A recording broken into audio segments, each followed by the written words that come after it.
Good morning, Carew. It is Sunday, the 28th of April, and we are back in Carnarvon after a quick trip to Wrexham. We had a great time, and I'll give you an update on what's happened over the last 2 days.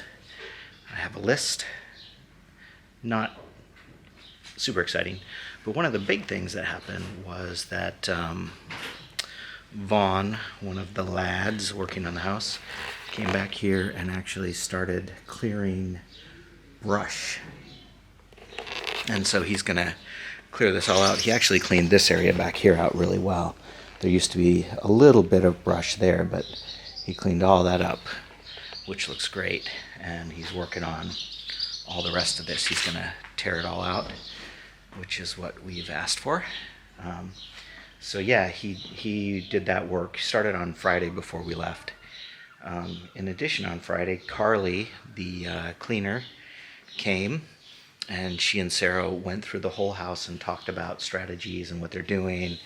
And we left at noon, but she was cleaning the house when we left.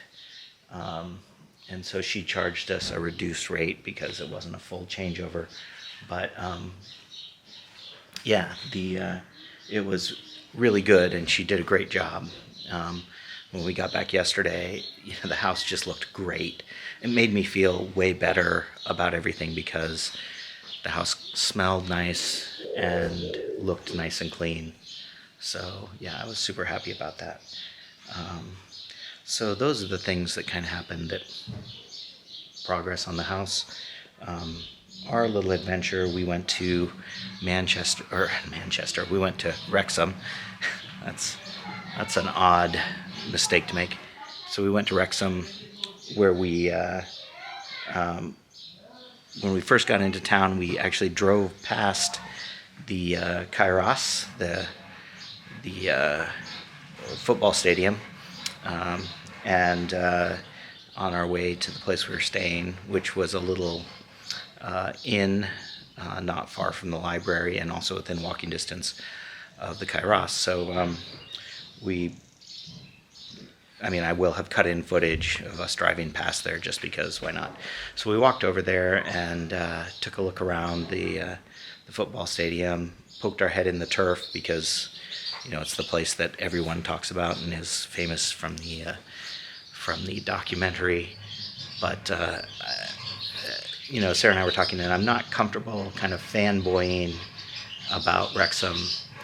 I just feel like a bandwagoner. So we just kind of poked around and didn't do much. I didn't take very many pictures or anything. And then that evening, Sarah had her event at the Wrexham Carnival of Words, and there were 3 other authors with her on this panel where they were arguing for their time period for historical fiction. And that was really fun. Sarah ended up tied for last, but I think there were interesting circumstances that may have led to that. But it was a really fun event, and we got to hang out with the other authors in the evening, and really enjoyed hanging out and chatting with them. And then we went. I also had breakfast with them in the morning. And it was just really a blast.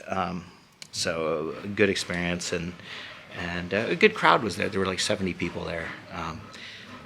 So yeah, it was a lot of fun. Then after that, so Sarah's book she's working on now is set in Overton-on-Dee, and we were there last year about this time, maybe a month earlier, just to check it out. But she had a whole bunch of questions about where the castle, which is no longer there, was at the time. And she has where she's setting her events on the landscape was important. So we walked around Overton-on-Dee and looked at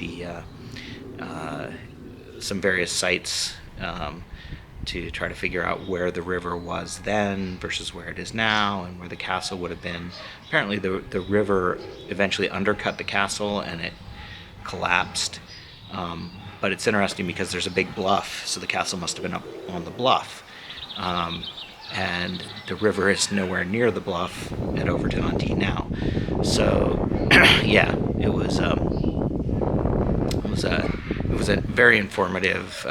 We spent about 2 hours there, 2.5 hours wandering around. It was great.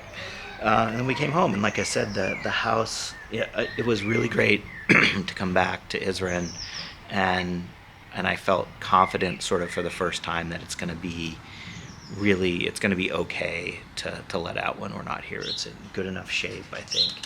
I'd still like it to be in better shape, but when we walked in, I was curious with fresh eyes after having been gone what it was going to feel like when we walked in, and Carly having just cleaned it. You walked in, the floors are newly vacuumed, it smells nice, everything's clean. It looks nice, and it looks comfortable as well. It's not. I think having less furniture in it makes it feel less claustrophobic. So yeah, that's my story. I'm sticking to it. I will let you know about what's happening today in tomorrow's video.